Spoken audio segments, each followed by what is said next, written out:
songs about a rambling man. Put a cold one in my hand. 'Cause you know I love to hear those guitar sounds. But don't you play, I'm so lonesome. Howdy, and welcome to episode 16 of Cold Beers and Curveballs. Having a countrified morning at 84 Point Craft Coffee in Addison, Texas with my friend Corey Stevens, and I'm Chase Almy as always. How's it going, Corey? Beside you again. I know, man. He was sitting beside me the whole time. It's kind of becoming awkward. It's like we don't have this face-to-face argument. Now we just look like that awkward couple that doesn't know that there's another side to a table. Don't lie, you like it. Oh, yeah. So, we got some stuff to cover. We're, 2 weeks away from the trade, or 3 weeks from the trade deadline? It's getting pretty close. We got a lot of talk about that. We've also got talk about the Dodgers and the Astros. Astros making it the first to 50. Your Rangers aren't looking too shabby. Not doing the best, but they did. Not doing the worst, but not doing the best. They have won every series that they've played the last 6. That is true. But we've also they tried to ruin their run differential on the year with last night's effort. That was a horrible effort last night. College World Series, we've got Florida and LSU. We'll talk a little bit about that, and then going from there, we have the most anticipated segment of the week is Tebow time. The biggest Tim Tebow time that we've ever done. Biggest Tim Tebow time that we've had. Most important news of the day. And also we'll cover some of this that they're talking about, the baseball experience that ESPN has been doing and kind of the effects of that whole movement, especially with our local teams. Oh, I was like, what is the baseball experience? Yeah, baseball is spelled wrong. That's what we're talking about. Don't go off getting all pissy, people. I don't mean it's spelled wrong as in like, oh, racist, it's spelled wrong.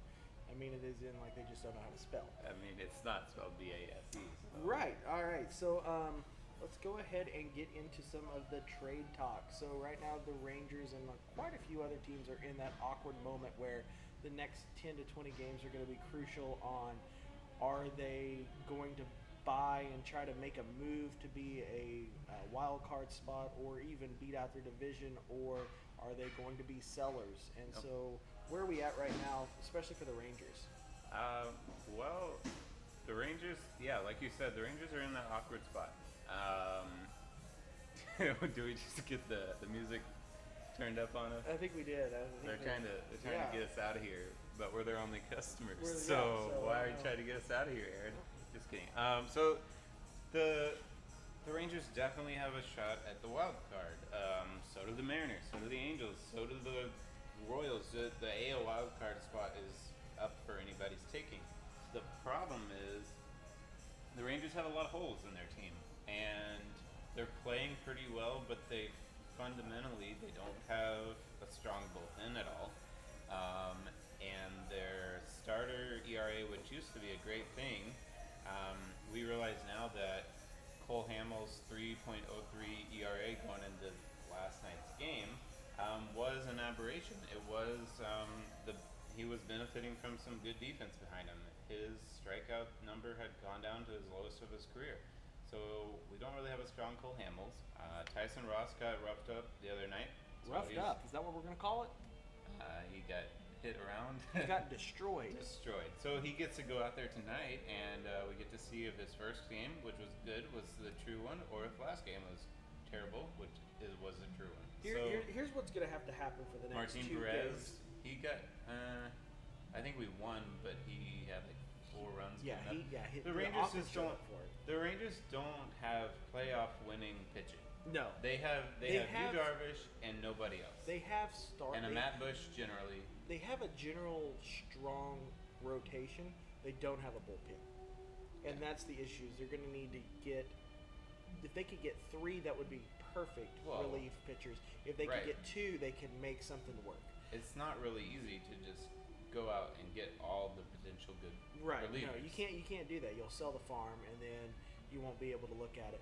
What's going to be tough in this series right now with the Indians is, whether it's stats or not, the Indians bullpen is the best bullpen in the American League, not maybe even the whole Major League Baseball. Yeah. So you're going to have your pitching staff show up, and you're going to have to knock the shit out of their starting rotation. Right. For the next. And two so that's games. actually what we saw last night is that the Rangers scored a lot early and they knocked out the starter, and then when they went to the Indians bullpen, we didn't score a single time, and the Indians decided to score 9. Right. Yeah. 12 runs. Cole Hamels should have. In the last 5 innings. He was lucky he had the 3 runs there in 4 innings. Yeah. That was hit against it, which doesn't look bad as a bad outing.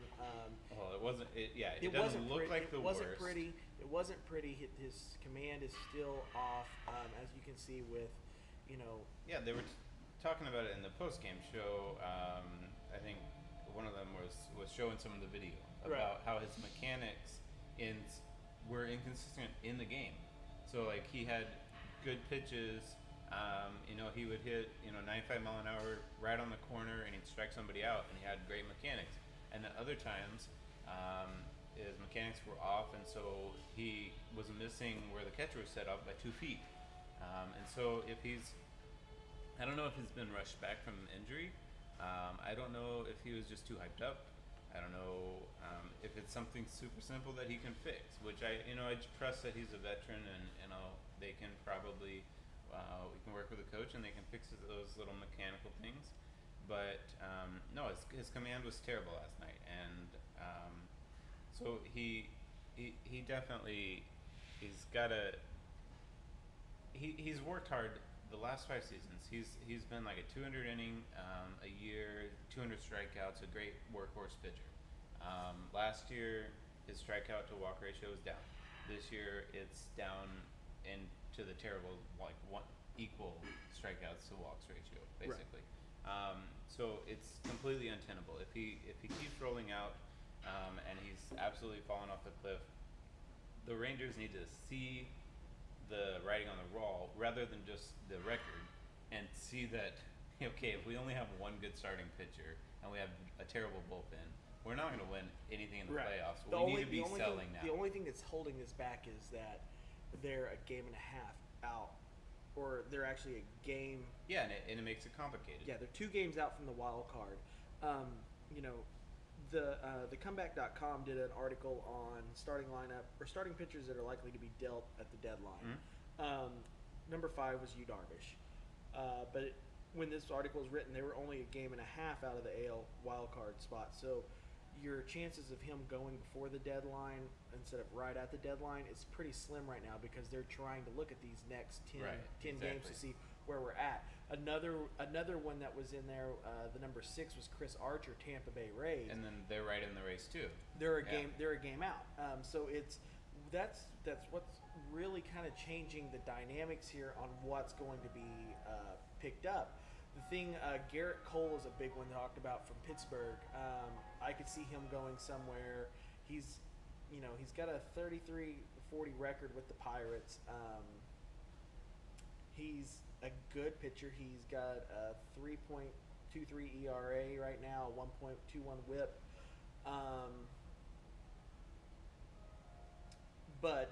That was for his career, but right now he's at a 4.28, which isn't a bad ERA for a starting pitcher.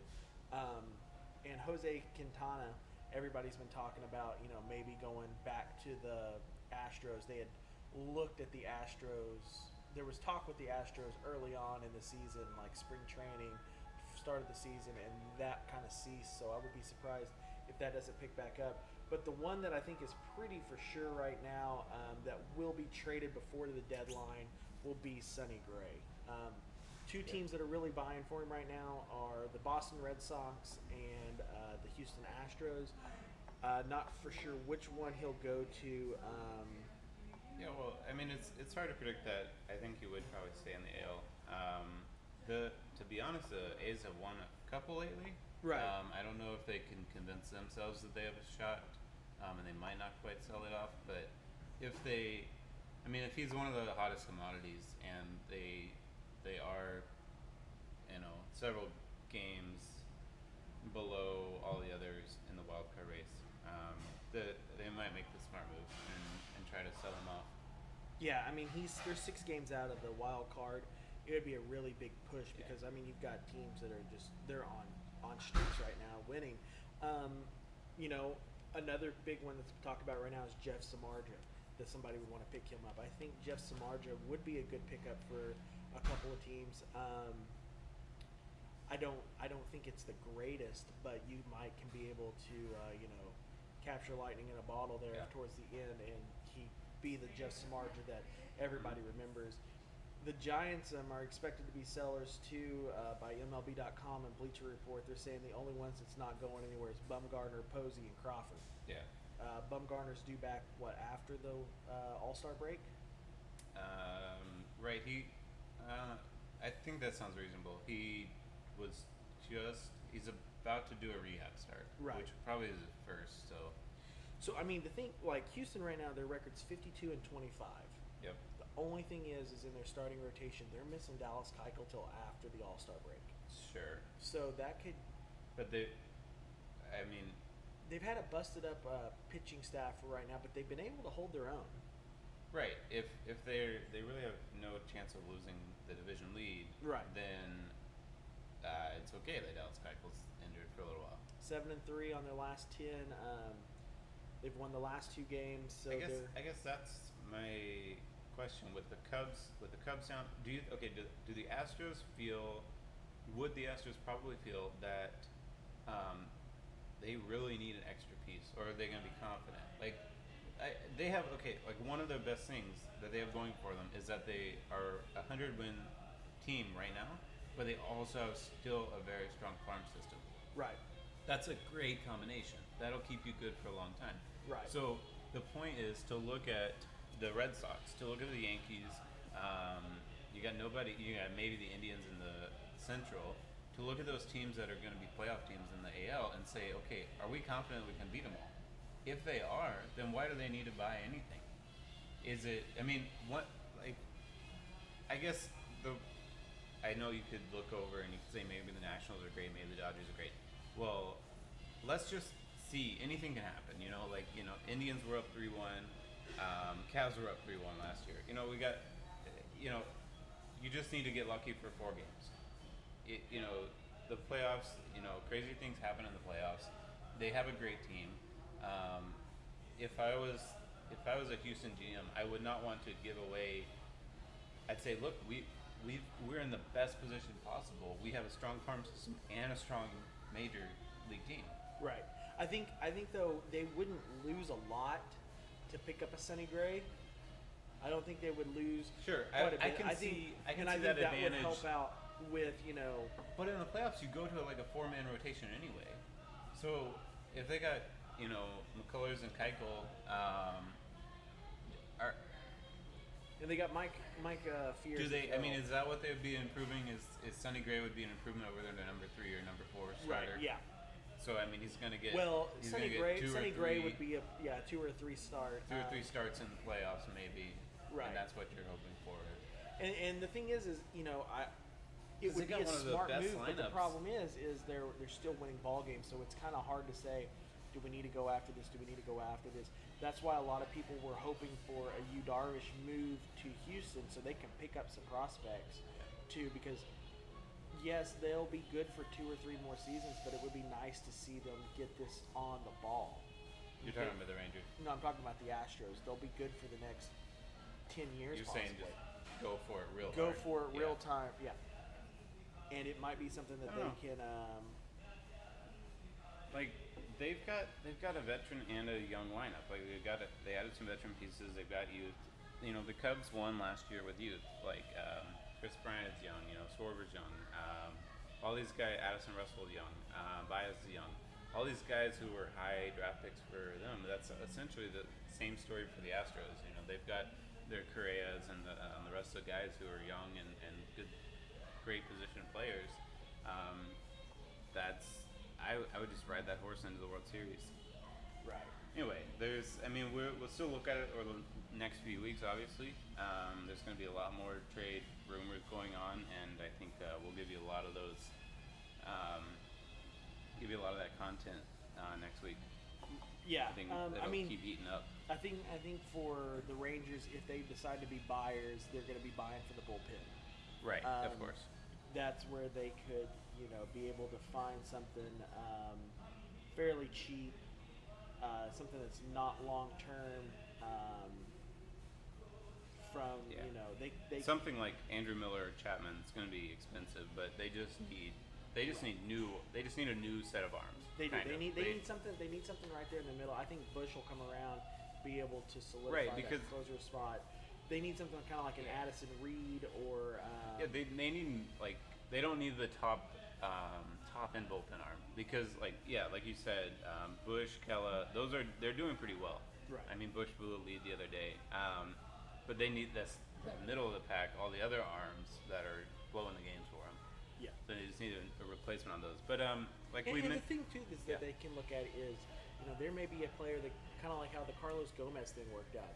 There'll be some relievers who are released here pretty soon, and they may be able to get them in, get 2 or 3 weeks, kind of like K-Rod happened with the Tigers. They dropped K-Rod this past week, and the Nationals picked him up. Yeah, he'll spend a couple of weeks down in AAA, and he'll probably be called up. Same thing happened with Doug Fister. Boston picked him up, and they put him onto the 25-man rotation. So there's those moves that can possibly happen that can completely change it, because sometimes all those guys need is a change of scenery. And the K-Rod thing is interesting because I mean his numbers this year have been pretty terrible, and that's why he's gone. You just have to take some chances. Like there's not going to be the proven commodities are going to be expensive. You're just trying to see if you can get lucky on a few guys. For sure. But we mentioned some of these standings. Why don't we just do the rest of the quick look around the baseball? The AL, we touched on that a little bit. So the AL Central is still wide open. We got the Indians at the top. Got the Royals have finally started winning, and they're getting up into the middle of the pack, and they're the Twins, still good. The Tigers and White Sox are not good. No. And the Oakland A's are not going to win, are not going to compete for the wild card, but the Mariners, the Rangers, and the Angels are all sitting right around 500, and if any of them play some above 500 ball, then they could separate themselves, and they could be that number 2 wildcard team. Yeah, there's definitely been some moves in the AL West happening. I know there for a while this week, or at the end of last week, Seattle jumped up to this number 2 spot. Yeah. And so it looks like LA and Seattle and Texas is going to be. All of them have the potential to. They all have, like the Angels have started playing well, even with Mike Trout gone, and they should get Mike Trout back. The Mariners have started hitting home runs, and Felix Hernandez is back. Right.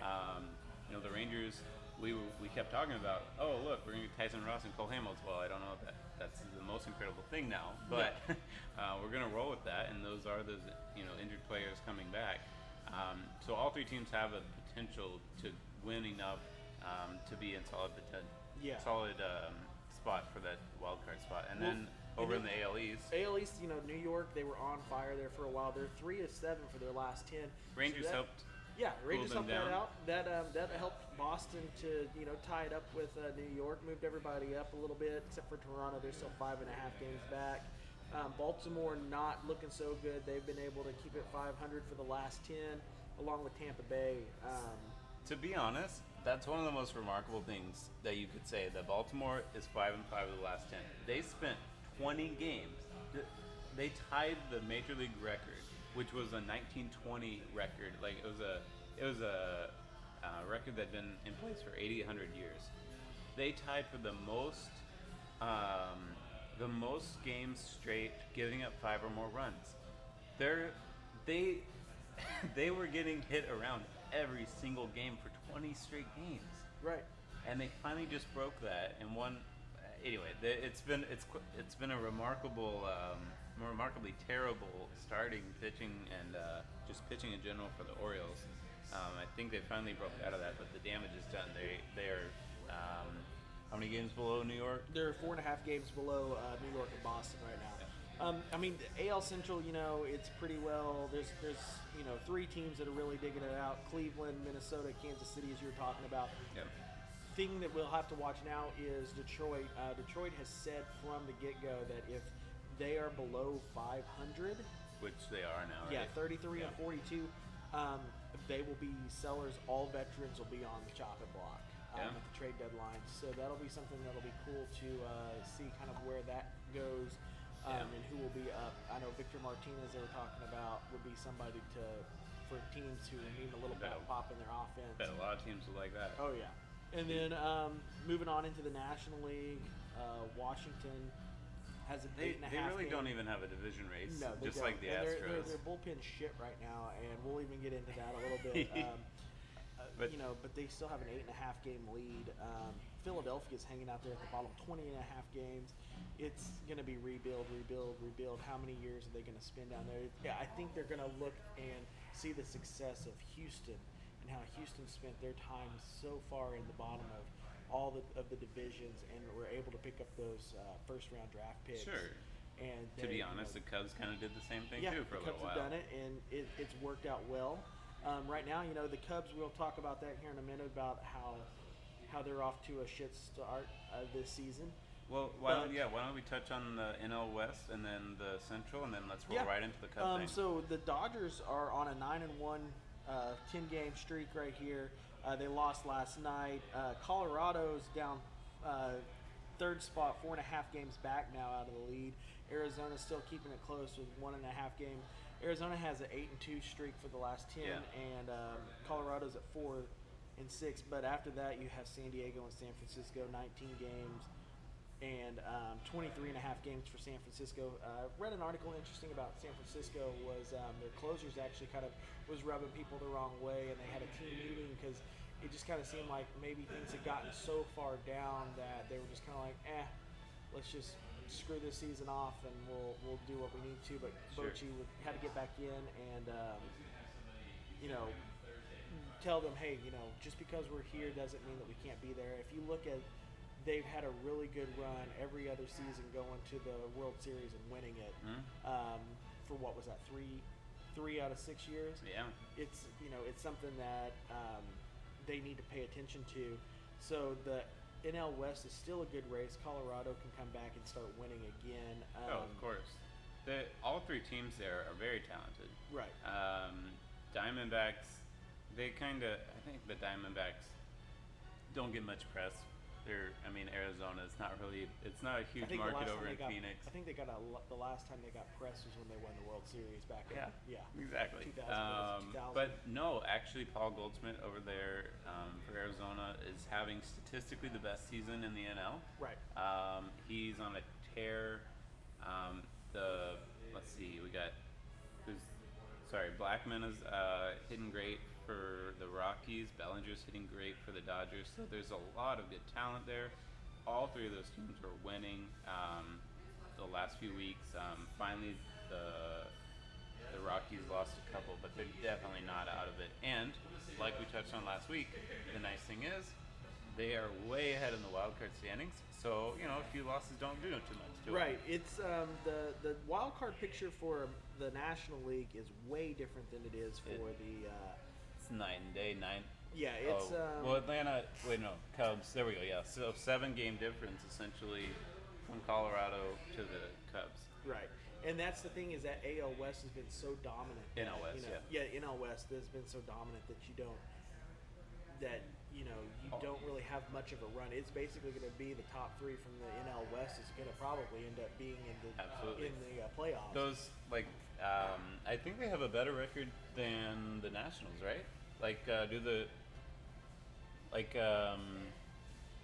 do. The Arizona probably at 50 wins almost. Your 2 wild card teams have better. They have better records than your divisional leaders. So they would be. Central. They would win any division they were in. They just happen to be in the toughest one with the Dodgers on fire. Exactly. So the Milwaukee and Chicago is only a game separating them out of first and second. The Cubs still have a way to make it into that divisional race with that. Yeah, and so what we're the Cubs are sitting around 500, a little above this year. Definitely not in World Series form, or at least the 100 win form that we saw last year. So there was just an article that just came out touching on some of the reasons why in baseball it is so difficult to go back to back. There hasn't been the 96 or 98 Yankees, one of the others, did a back-to-back Right. World Series win, but before that, it had been maybe 30, 40 years before that it happened. So it's very rare in baseball, more rare in baseball than probably any of the other professional I think leagues. your professional leagues that you have, basketball Maybe and the easiest. basketball honestly. and football would probably be your easiest due to less of a workload in a shorter season. Yeah, and obviously the physical toll, in football is nothing to laugh about. But the season is more compressed, and so with the baseball season going from spring training basically in March all the way to the Cubs playing to the edge of November last year, with the playoff series going all the way through October, it's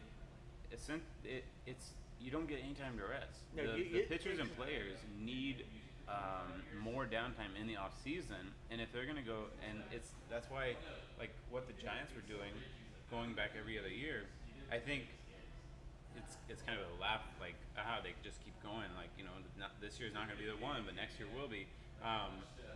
But it just shows, like you look at some of the numbers that the pitchers are putting up for the Cubs this year, some of their velocity, just asking them.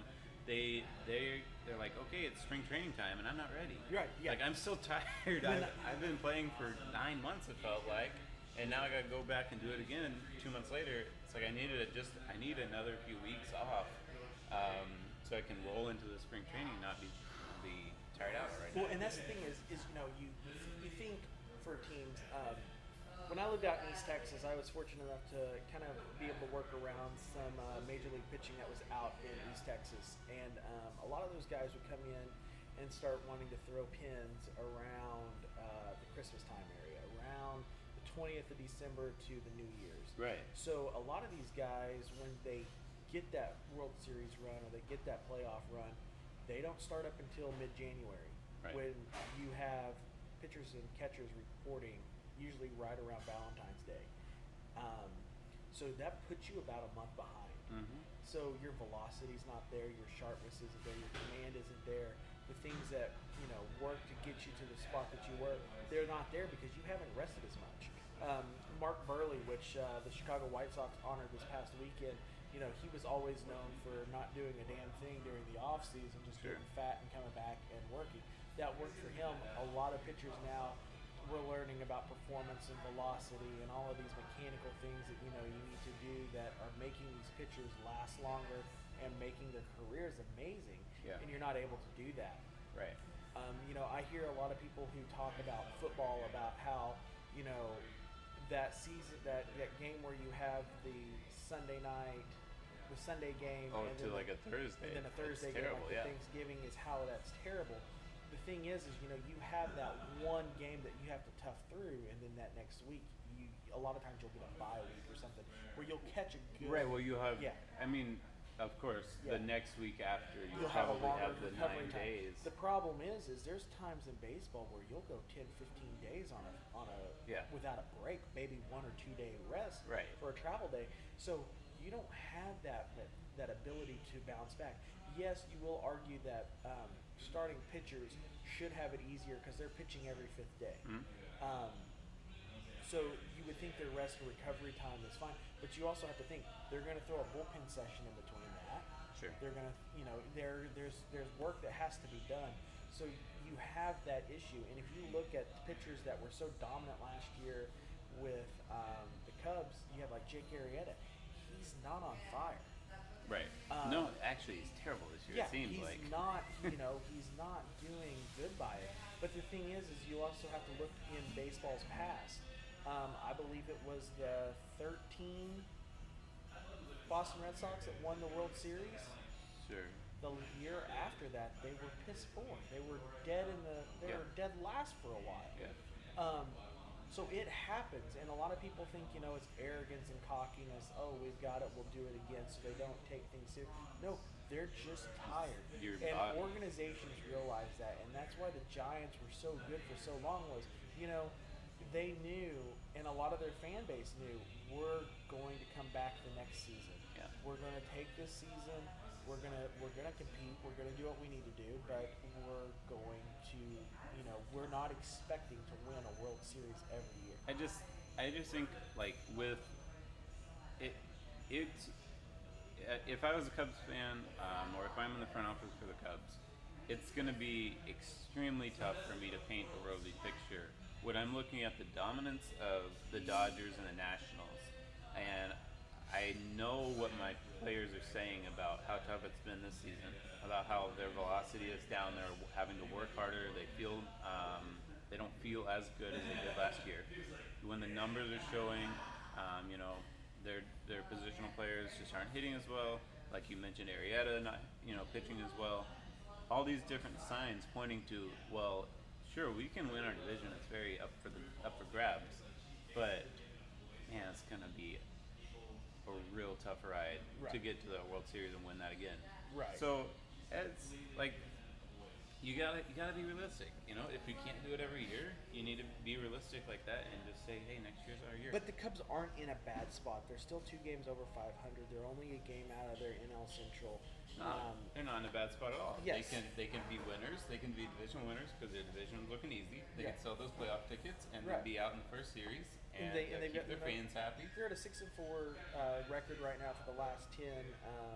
St. Louis there for a while was coming up in their run because they had a little fire put behind them by their GM, but it's kind of looked like it's worn off again. They're just hanging around there at 500 ball, but the Cubs, a lot of people I think thought that this reverse the curse type deal that happened last year was going to just be this next year of we're going to win championships after championships. And they will. I have no doubt in my mind got great that talent, the Cubs but will be a contender for a long time. But you have to think, what are you calling a good season? I know the ultimate season is to win a World Series title every year. That's the ultimate goal, but that's very hard to obtain with how grueling a 162 game season is on a body. Yeah.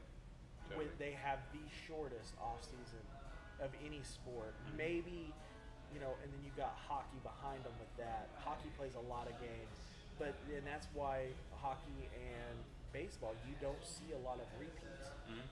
You'll see every year the Patriots are going to be in the Super Bowl, it seems like.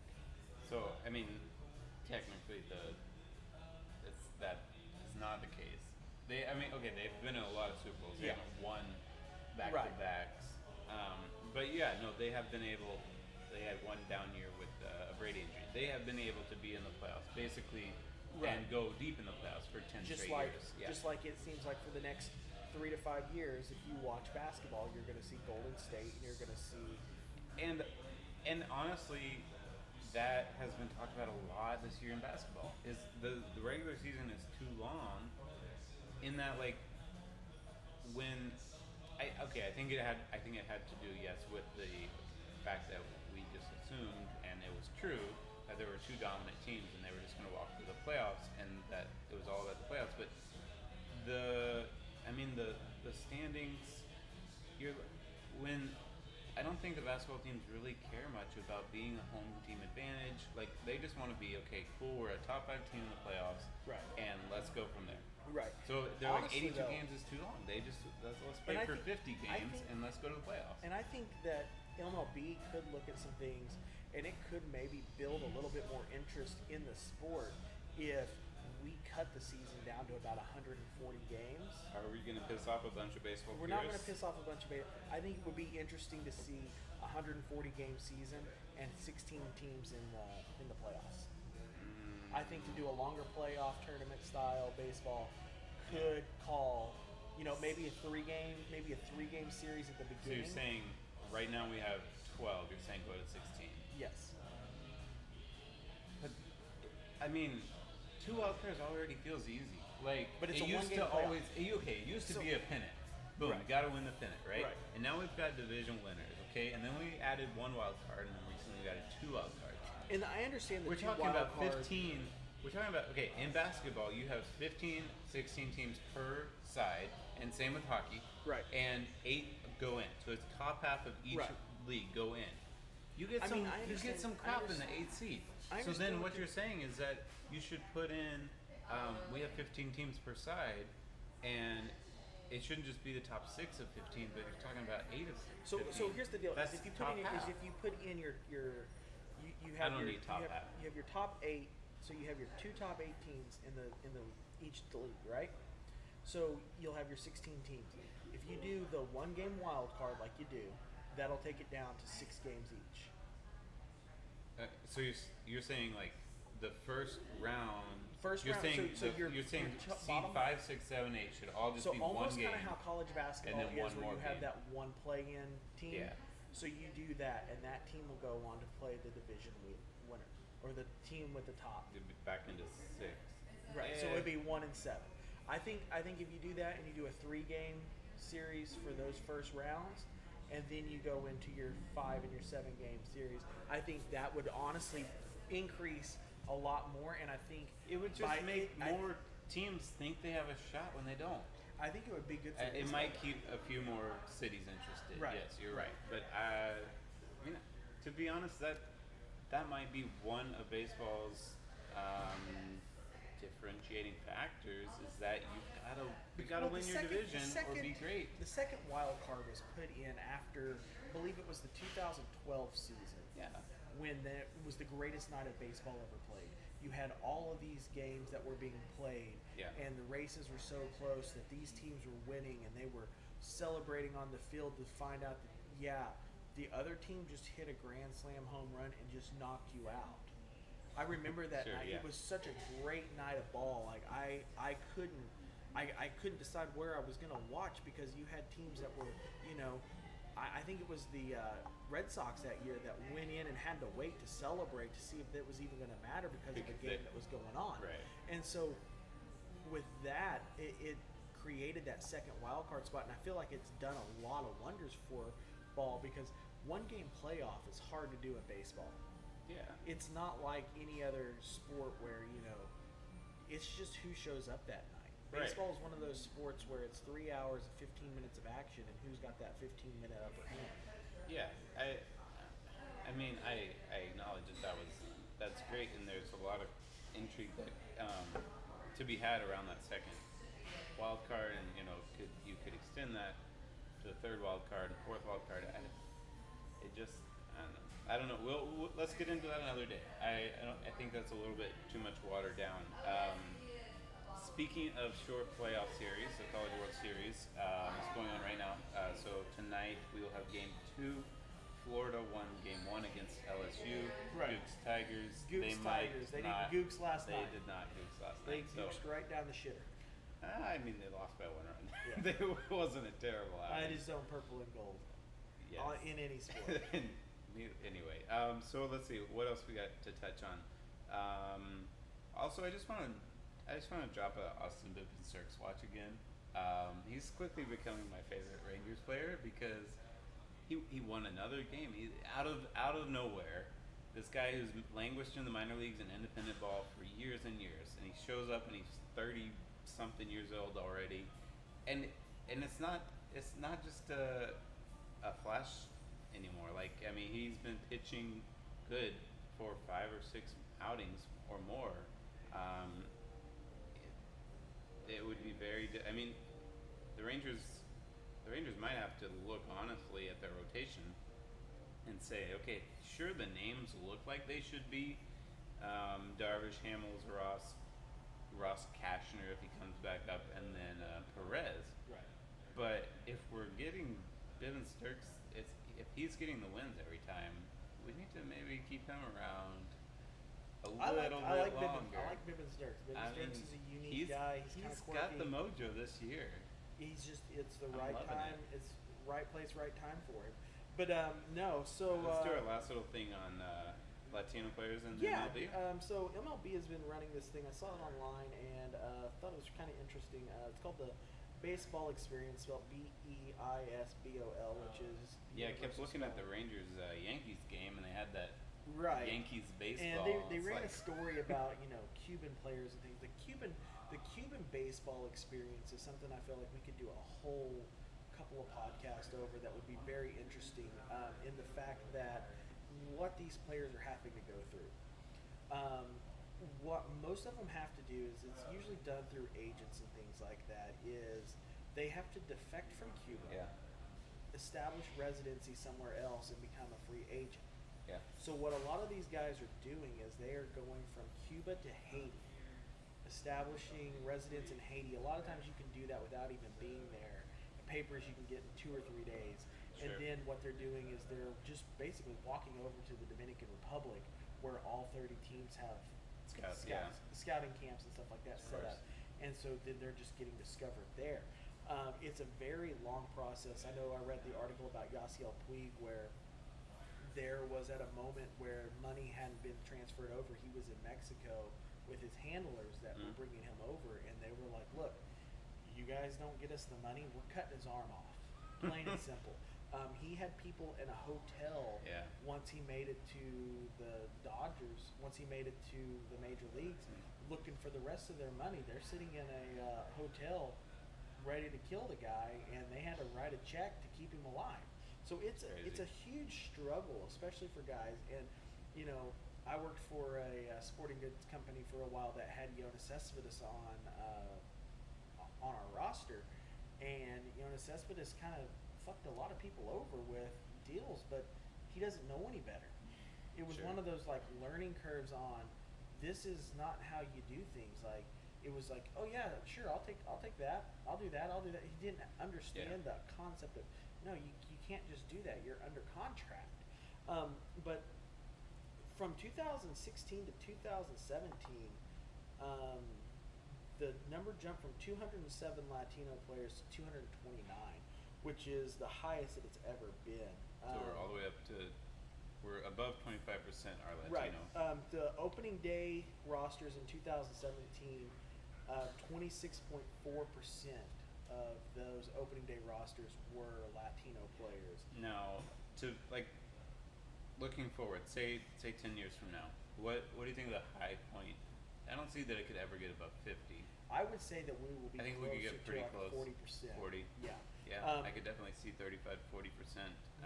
Venezuela and Dominican Republic, though, they make up almost 3/4 of that Latino player. Venezuela right now dealing with a lot of economic and political distress right now. I see a lot of players like Miggy and Odor and stuff posting these deals. But the numbers by the country, you have 93 number of players since 2006. 93 were from the Dominican Republic, which I found out are not Dominican Republicans. They're Dominicans.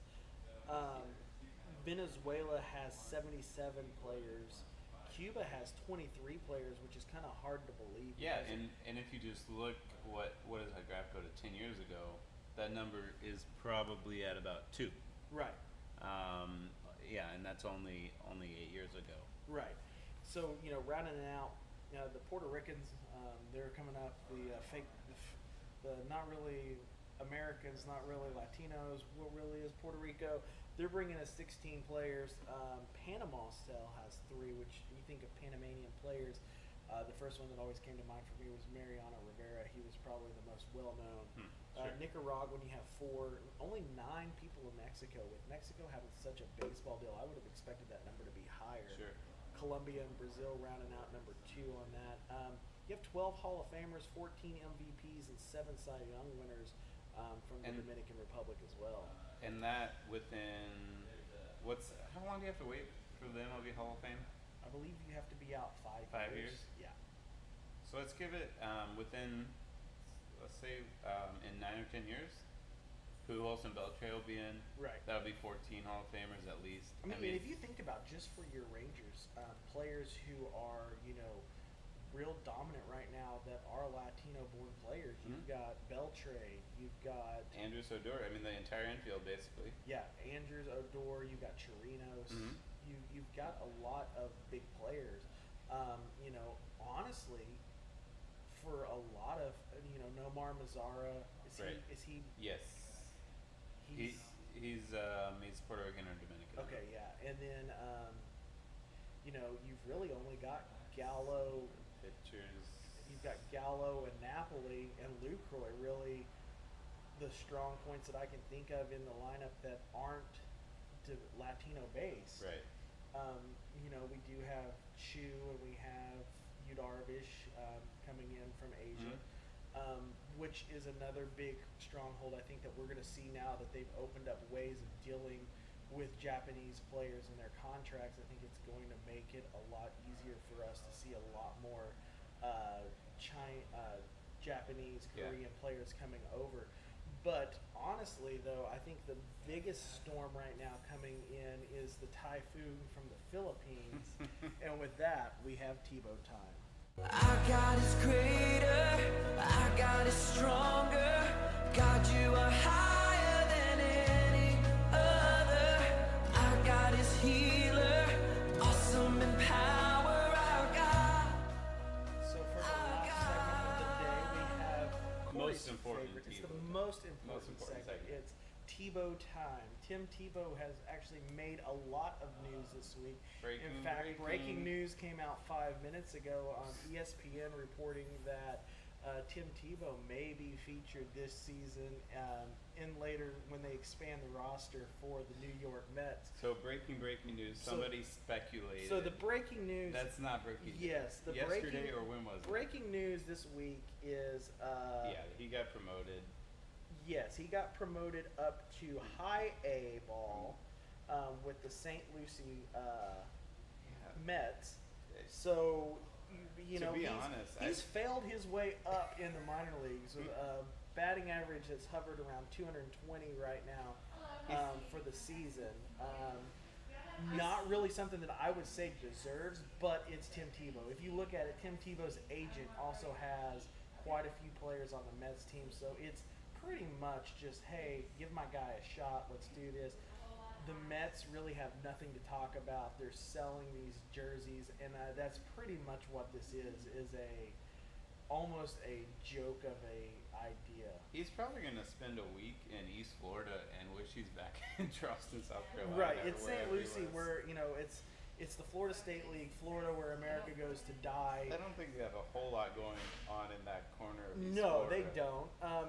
It wouldn't be honestly a surprise if he's over hitting some bombs for Binghamton Rumble Ponies, whatever a Rumble Pony is. You said the Binghamton or Birmingham? It's Binghamton. Like New York, probably. Yeah, it's they're the AA affiliate for them.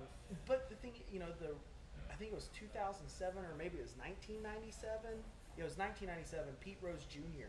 got called up by the Reds to have some at bats at the end of the season. So it's nothing that's uncommon. It's something that can kind of boost sales. There's really nothing that the Mets are competing for right now except hideous ran organization. To be honest, they should totally do it. They've got Tim Tebow. Tim Tebow was kind of the laughing stock in Charleston last week. They went back and apologized because people said that it was about religion, that they were making fun. No, people are making fun of Tim Tebow because Tim Tebow is easy to make fun of because Tim Tebow's not any better than a college quarterback. And that's what we have to realize, guys. He's 29 going on 30, and he's in high A ball, and we're making a huge deal about it. He's 29 going on 40, to be honest. I mean, if I was in it to sell jerseys, I'd call him up in September, since the Mets aren't in to win games. So. Right. It's like people do this. Teams have done this the whole time, but they've never made it such a laughingstock into the season. Garth Brooks has done 2 stints with minor league baseball where he got to come out and have some at bats. You could still buy you a White Sox Jordan jersey. Right? You can get you the Birmingham Barons White Sox deal that happened. That was a joke, but this Tim Tebow thing, like they're carrying on like he's gonna be something. He's an outfielder hitting 220. He doesn't really have that great of an on-base percentage. Hey, to be honest, I mean the Rangers have several players hitting under 220. But it's not like we're sitting here worshiping Russell Wilson because he's still controlled by the Rangers. He had that little spring training deal where it's like, hey. Yeah, he just won a Super Bowl. Let's have him come out and do spring training with us. We have no Some desire to inspirational ever talks, break, basically. you know, break into the majors. There's not gonna really ever be another Deion Sanders or Bo Jackson Right. type deal where you've got these guys playing because sports are so sports specific now. Yeah. It's a joke. He's 220. He's a joke. Just like, you know, his Broncos season that he had. A blind squirrel found a nut that So- fucking game, and you could have probably given the ball to anybody, and they could have done the same thing. Here, I guess he deserves like more than a year. Like I mean, he's brand new into baseball. I know he played in the past. He has 11-year gap. Yeah. Sure, he deserves a little bit of more time in the minors. You gotta give him a chance. Here's my thing, though. Here's my thing. You If can't he pull the plug wasn't- on him too early, but yeah, if you promote him too early because it's all just a joke, then If he he probably wasn't- will get to AAA and he'll be like, "Damn, this is hard." And If he wasn't Tim Tebow, we wouldn't even be having this no, conversation. of course not, because he would be a nobody. He Yeah. wouldn't even be there. He's 29 years old at this Yeah. point. The only people that get these type of chances are Austin Bivens Dirks, who's a pitcher who somebody sees something in. You can sometimes find a pitcher who's Well, progressive. is later Dirks on in left-handed? life. I can't remember, No, but he's a I mean, right-hander. but he's right. What You're- we had in our conversation the other day, be sidearm or be left-handed, you're gonna get more chances. Exactly. The thing with Tim Tebow though is he's left-handed, but he's not any good. Like he has a 220 batting average. A lot of people would say, "Oh yeah, that's good." But you're 29 years old, and the guy that you have the 220 batting average against is 19 years old, who's Right. not working on striking people out. Sure.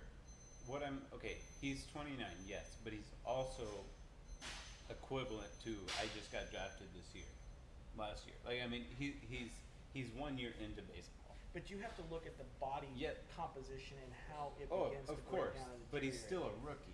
Like yes, he's 29, but we can't assume that he's a veteran baseball player. He's a rookie baseball player. No, that's why basically. you have to assume this is not anything more than a marketing ploy.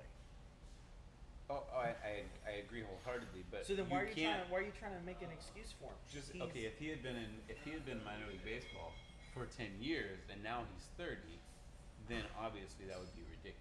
But the But thing- he's been in minor league baseball for half a season. You got to give him 1 or 2 seasons. If he wants to go for it, you have to give him a little time I to think develop. after this he will go Now, right back then to the you might SEC have a network. good. You might have a. He could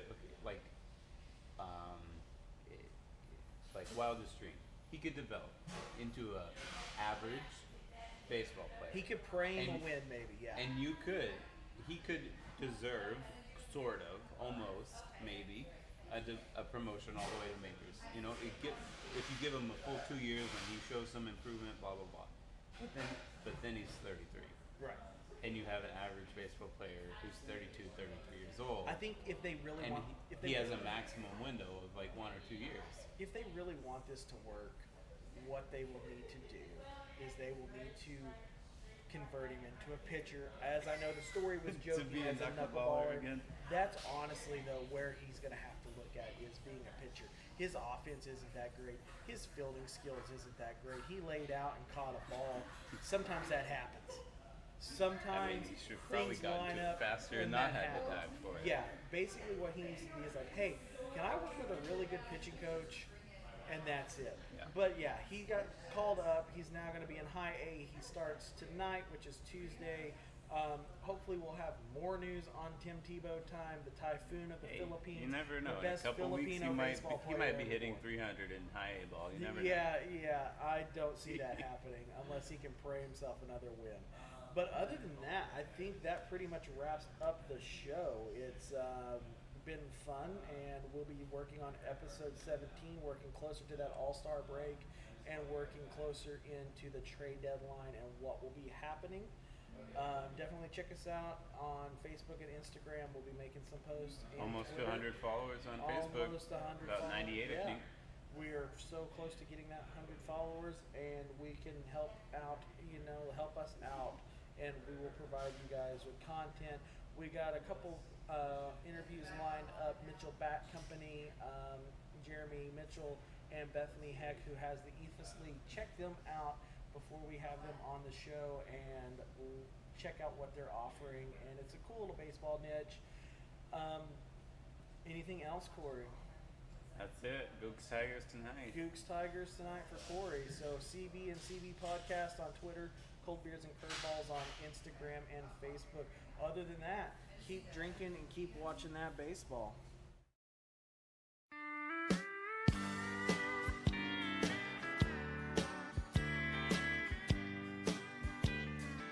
Play me some songs about a